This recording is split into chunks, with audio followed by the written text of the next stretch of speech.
सभी का मार्गदर्शन करें।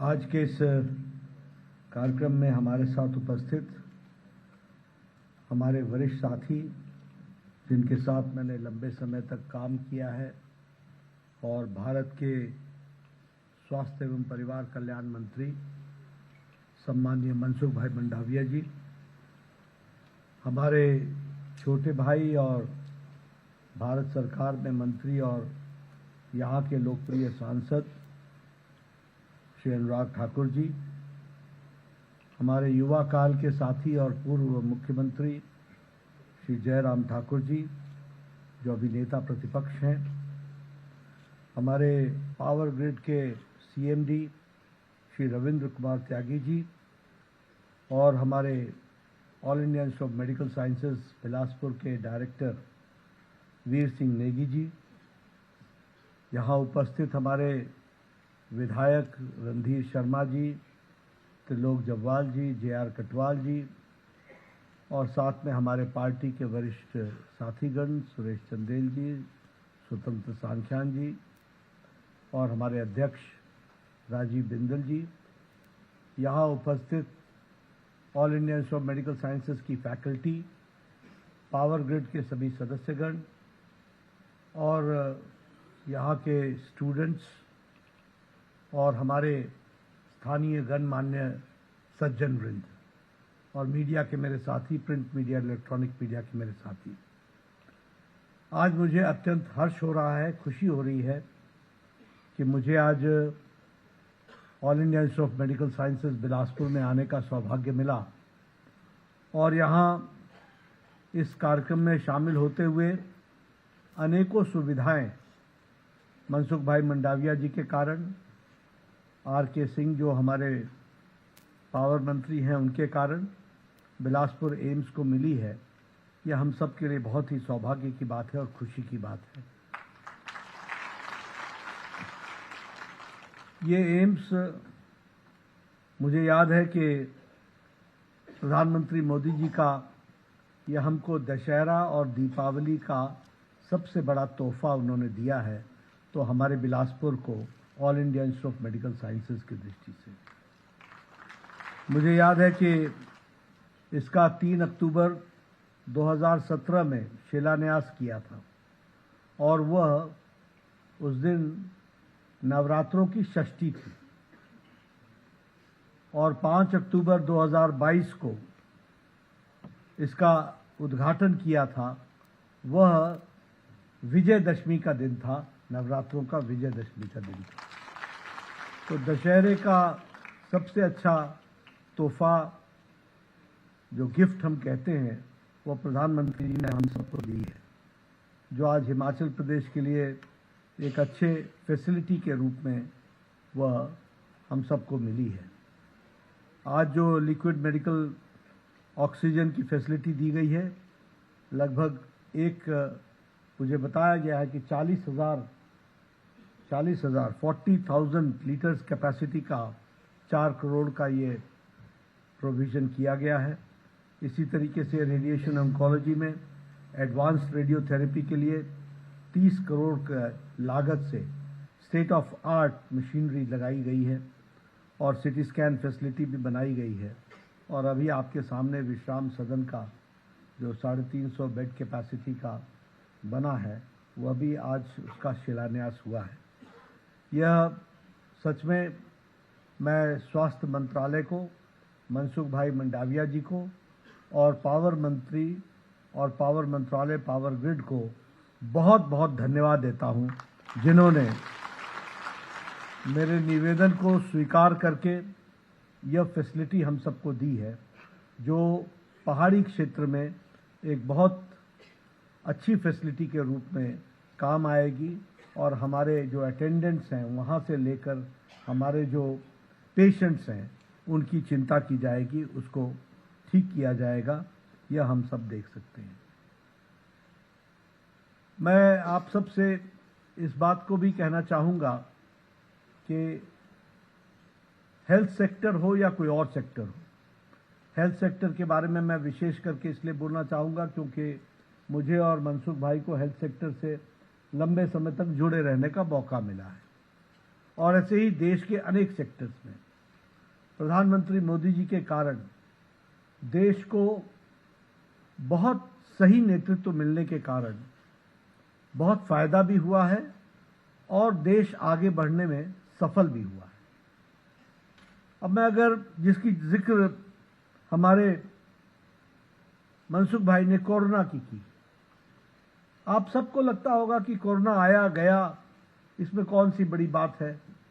ये भी लगता होगा कि ठीक है, मैनेज हो गया। ऐसा नहीं है, लेकिन इसको हमको गहराई से समझना होगा।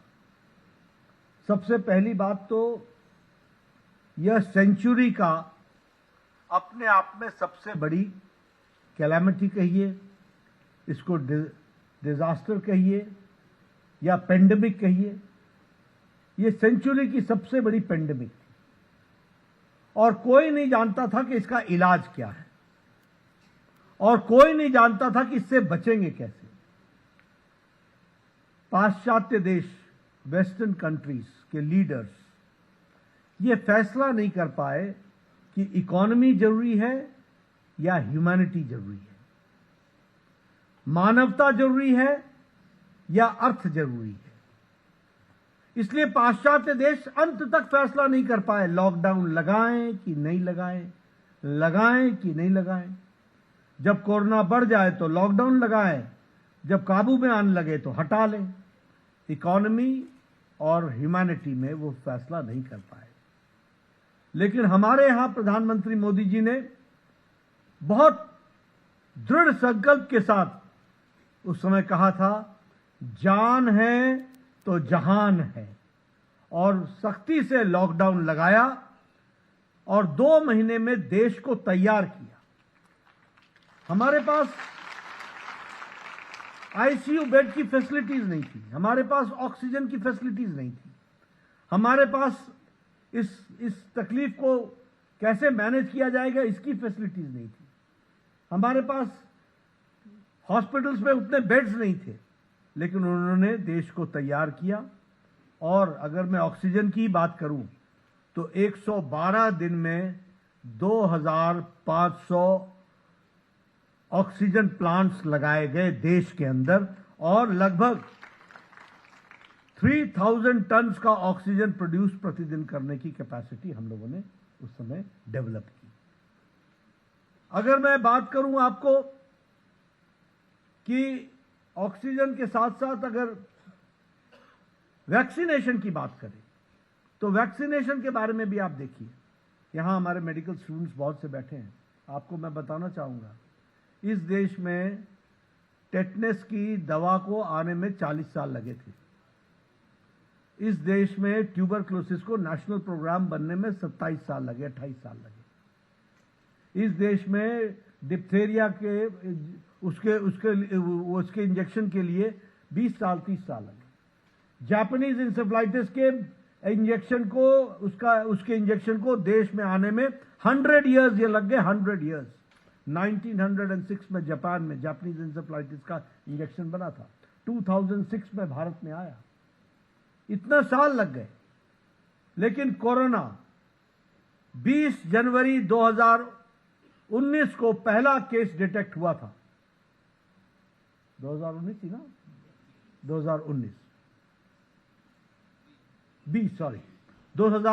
के 20 जनवरी को पहला केस डिटेक्ट हुआ था और 2020 के अप्रैल में उन्होंने टास्क फोर्स बैठाई और 9 महीने के अंदर एक नहीं 2 इंडिजिनस वैक्सीन बना करके भारत को दी। और यह भी हमको ध्यान रखना चाहिए।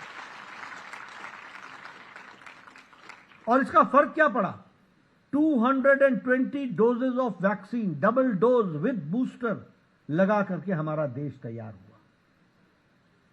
और इतना ही नहीं, 100 कंट्रीज को हमने वैक्सीन दी, 100 कंट्रीज को 30 करोड़ वैक्सीन हमने दुनिया के देशों को दी विश्व मैत्री के तहत। ये हम लोगों ने किया। इसलिए मैं जब इसकी चर्चा करता हूं तो हमेशा कहता हूं कि नेतृत्व का असर क्या पड़ता है वो हमको समझना चाहिए। किस तरीके से हमारे बहुत से लोग यहां स्थानीय लोग बैठे हैं, हम सबके लिए ये यहां ये एम्स का बनना ये सपना है। कभी हम सोच नहीं सकते थे। मैं तो यहां पर बचपन से खेलता कूदता बड़ा हुआ हूं, मुझे मालूम है यहां एक चीज आने का मतलब क्या होता था। आज all India institute of medical sciences हम सबको मिला है, यह संभव हुआ, इस सपने को साकार किया है तो प्रधानमंत्री मोदी जी ने किया है, यह हमको ध्यान रखना चाहिए। उनके कारण यह परिवर्तन आया है। आप ये ऑडिटोरियम की बात करते हैं, हमारे जिले में तो एक हॉल तक नहीं था। हॉस्पिटल की आप बात करते हैं, आईसीयू की बात करते हैं, कहां हम थे। मैं तो प्रदेश का भी स्वास्थ्य मंत्री रहा हूं, मुझे मालूम है ट्रॉमा सेंटर बनाते बनाते किस तरीके से दम उखड़ जाता था, और एक बार नहीं दूसरी बार मंत्री बनता था तो पूरा कर पाता था। क्योंकि आपको भी अदला बदली का शौक बहुत है।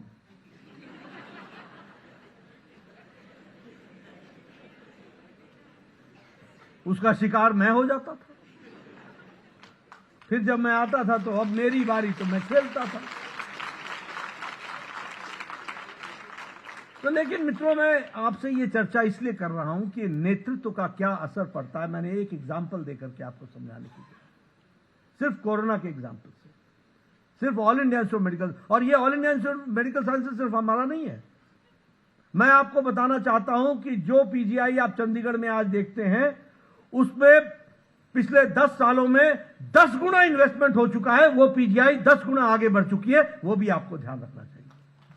उतना ही नहीं, 2 दिन पहले जम्मू में all India institute of medical sciences का श्री गणेश हो गया।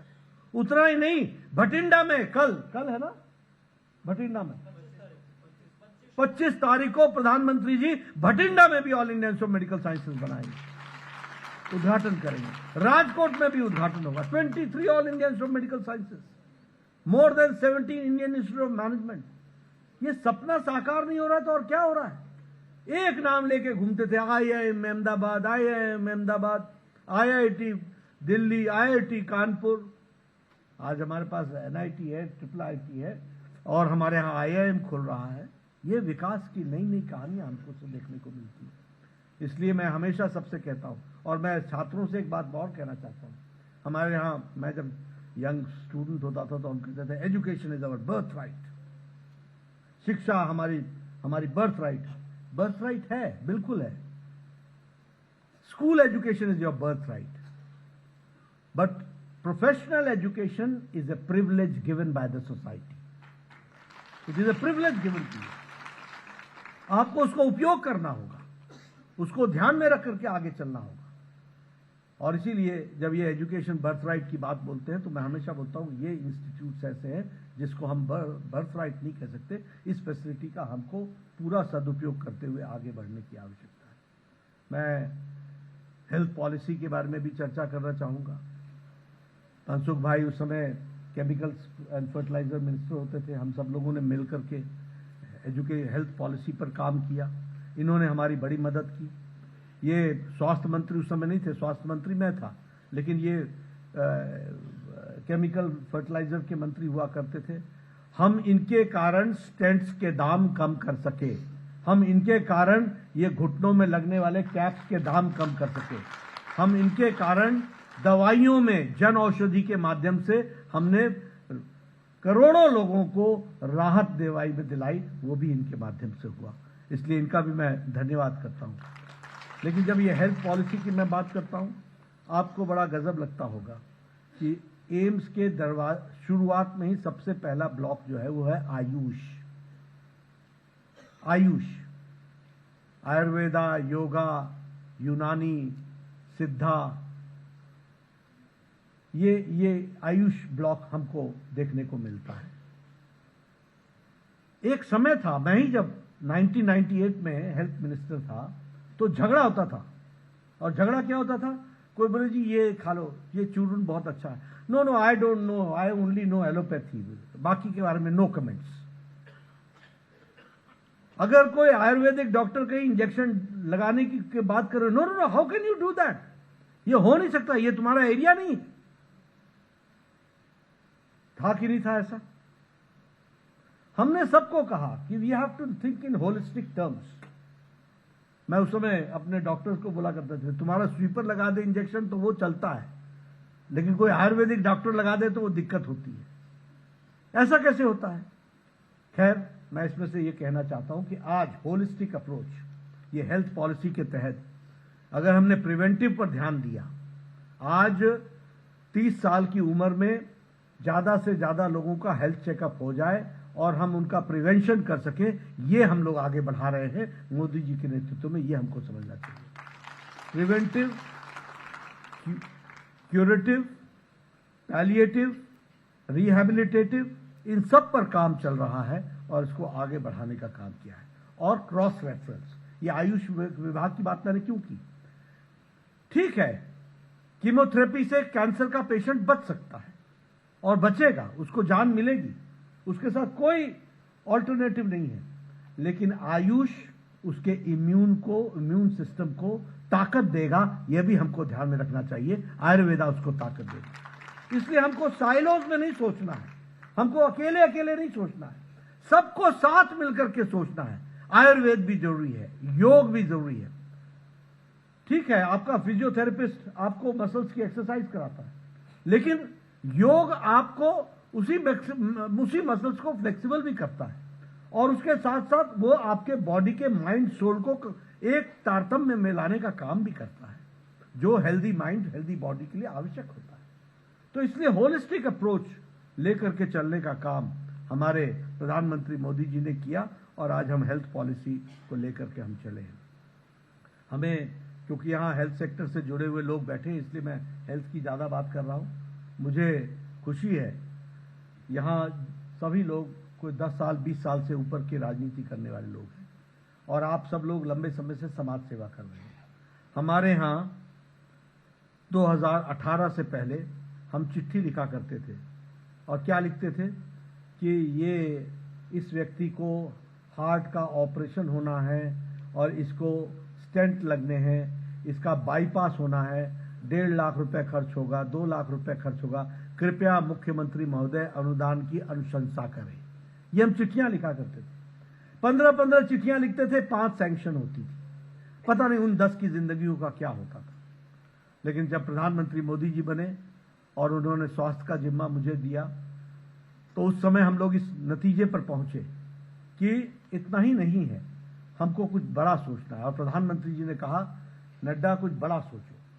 और आज मुझे खुशी है कि उनके माध्यम से दुनिया का सबसे बड़ा हेल्थ कवरेज, आजकल बहुत बड़ी चर्चा होती है, यूएचसी, यूनिवर्सल हेल्थ कवरेज, दुनिया का सबसे बड़ा हेल्थ कवरेज आयुष्मान भारत किसी ने दिया तो प्रधानमंत्री नरेंद्र मोदी जी ने।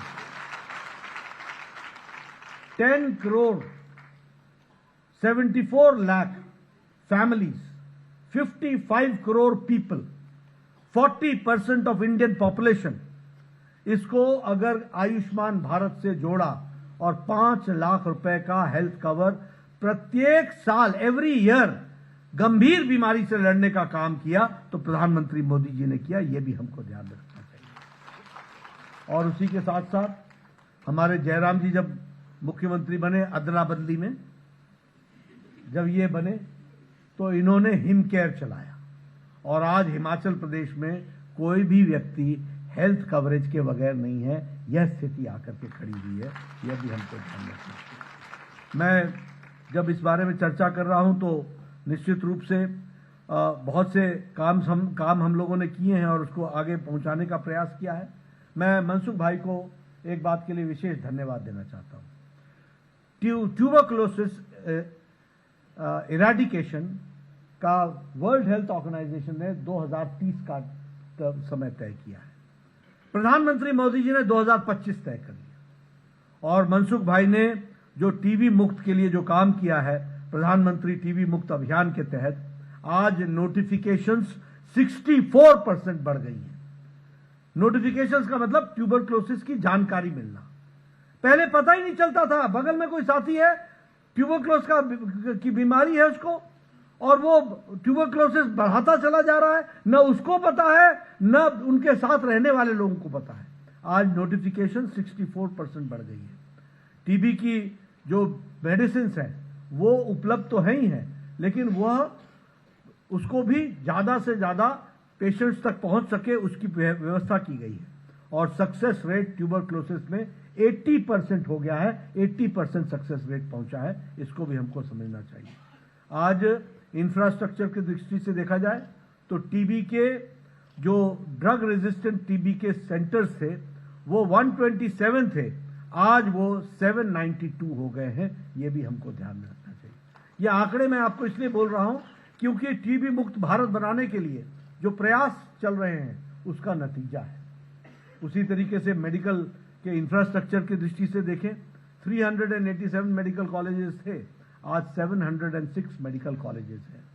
50,000 MBBS की सीट्स थी, 50,000 सीट्स थी, आज 1,08,000 सीट हो गई हैं। ये भी हमको ध्यान में रखना चाहिए।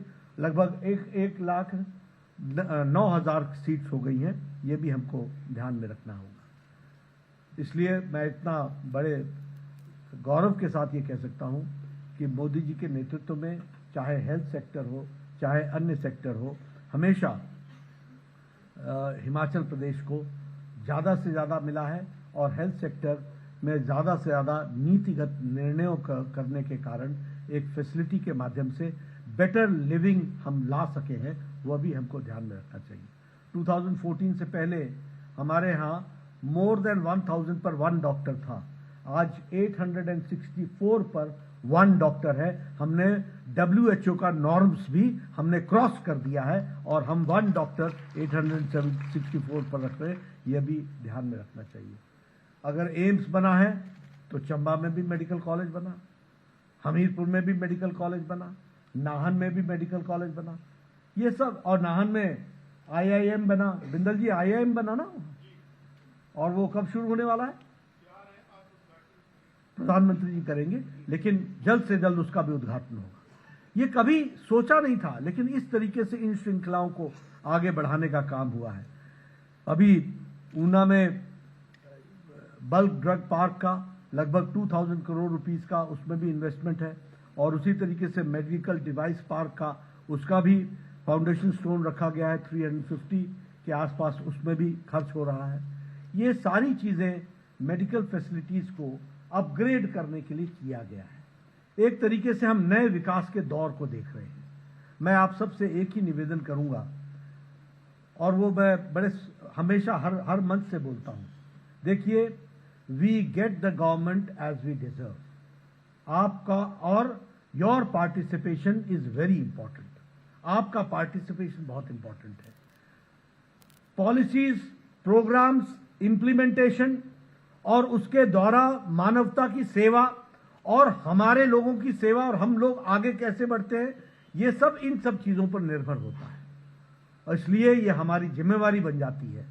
मैं मेडिकल स्टूडेंट से भी कहूंगा, सब लोगों से कहूंगा कि हम सब लोग दिन रात मानवता की सेवा के लिए कार्य कर रहे हैं और उसको आगे बढ़ाने का काम कर रहे हैं। अभी मैंने मनसुख भाई से बातचीत की और मैंने मनसुख भाई को कहा और उन्होंने माना है कि हमारे all India institute of medical sciences की फैकल्टी का इंटरचेंजेबल प्रोग्राम होना चाहिए। दिल्ली के मेडिकल की फैकल्टी एम्स बिलासपुर आए और बिलासपुर की फैकल्टी दिल्ली जाए, 2 महीने लगा करके आए और वो वहां से अपना एनहांसमेंट करके आए।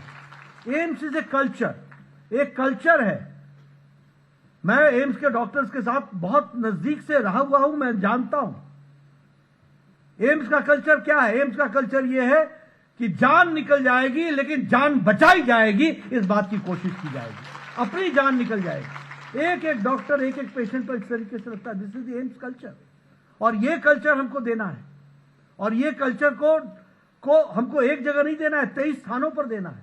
इसीलिए मनसुख भाई ने बहुत अच्छा फैसला लिया कि हम रिक्रूटमेंट भी एक साथ करेंगे, ऑल इंडिया रिक्रूटमेंट करेंगे और ऑल इंडिया रिक्रूटमेंट करके फिर जो जहां जहां जिस एरिया में होगा उसको उस एरिया में भेजने का भी प्रयास करेंगे, ताकि रीजनल इम्बैलेंस भी ना हो, रीजनल दृष्टि से भी उसको हम एड्रेस कर सकें। उसी तरीके से हम लोगों ने इस बात को भी प्रयास किया कि all India institute of medical sciences का एक अम्ब्रेला होना चाहिए जिसमें पॉलिसी मैटर्स जो सारे all India institute of medical sciences को अफेक्ट करते हो, वो उस अम्ब्रेला के ऑर्गेनाइजेशन में उसका डिसीजन हो सके। उसी तरीके से प्रोग्रेस भी हर एक all India institute of medical sciences का एक तरीके से हो सके, इस बात को भी हम प्रयास कर रहे हैं। ये सब कब होता है? जब राइट टाइप ऑफ लीडरशिप आप राइट टाइम पर देते हो, और वह जिम्मेवारी हमारी नहीं होती, वह जिम्मेवारी आपकी होती है, और वह जिम्मेवारी आपको 2024 में फिर से निभानी है। यह भी आपको मैं बताना चाहता हूं। मित्रों, आपका मैं ज्यादा समय नहीं लूंगा। स्टूडेंट से एक बात मैं जरूर कहूंगा, ये जो फैसिलिटी आपको मिली है, आप इसको एंजॉय भी कीजिए और इसको यूटिलाइज भी कीजिए, मैक्सिमम यूटिलाइज कीजिए। This is the opportunity which you have got. बहुत मुश्किल से ये फैसिलिटीज क्रिएट की जाती हैं।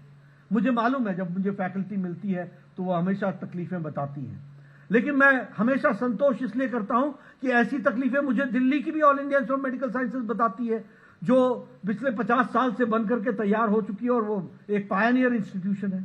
यानी तकलीफ रेगुलर है, तकलीफ कंटिन्यूअस है, तकलीफ के तरीके बदल जाते हैं, और इसलिए हमको ये समझना पड़ेगा कि हर परिस्थिति में हमको मानवता की सेवा करनी है, और उसके लिए हम पूरी ताकत से लगेंगे। ये हमको ध्यान में लेकर के चलना चाहिए। ये आपसे मैं आशा करता हूं, और मुझे पूरा विश्वास है कि आप एम्स के कल्चर को आगे बढ़ाएंगे। जो कुछ भी, मैं तो मनसुख भाई को से कई बार मेरे साथी हैं, मुझे दुख भी होता है कि मैं इनको इतना फोन क्यों करता हूं।